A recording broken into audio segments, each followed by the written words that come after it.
میگه غیر منطقیه ما انگشتمون یه جا بزنیم بعد اون سیستم به ما پول بده. خب کلاهبرداریه دیگه. نه غیر منطقی نیست.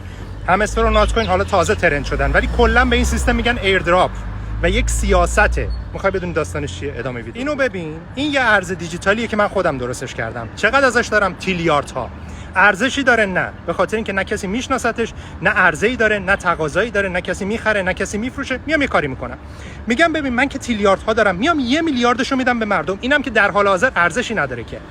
آهای ببینین، اگر شما بیاین دوستاتون رو دعوت بکنین به سیستم من، لینک بفرستین، زیر مجموعه بگیرین، اونا بیان مثلا توییتر منو فالو بکنن، اینستاگرام منو فالو بکنن، یوتیوب منو فالو بکنن، پست راجع به من بذارن، من مقداری از این سکه بی ارزشمو میدم به شما. فعلا که خودش هم میگه ارزشی نداره. ولی وقتی که تعداد کاربرای این سیستم میره بالا، میره به صرافی صحبت میکنه، میگه من 80 میلیون کاربر دارم.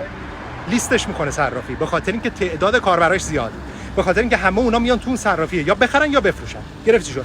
وقتی که لیست میشه تو صرافی و عرض تقاضاش پیش میاد، قیمت برمیداره. در واقع این قیمتی نداشته، کمپانی هم به شما چیزی نمیده. از تو این مدل ایردراپ ها خود کمپانی قرار نیست به شما چیزی بده، چیزی رو بهتون میده که خودش هم میگه ممکنه در آینده قیمت بگیره. شما با وایرال کردنش، اینستاگرام پست گذاشتنش، استوری گذاشتنش، یوتیوب و توییترشو فالو کردن و این رو بزرگش کردن و ارزش دادن به این، خودتون یک پولی رو خلق میکنین و قسمتیشو برمیدارین. فراموش نکنین هنوز حجم زیادی از اون ارز دست خود من سازنده است. خیلی مخلصم.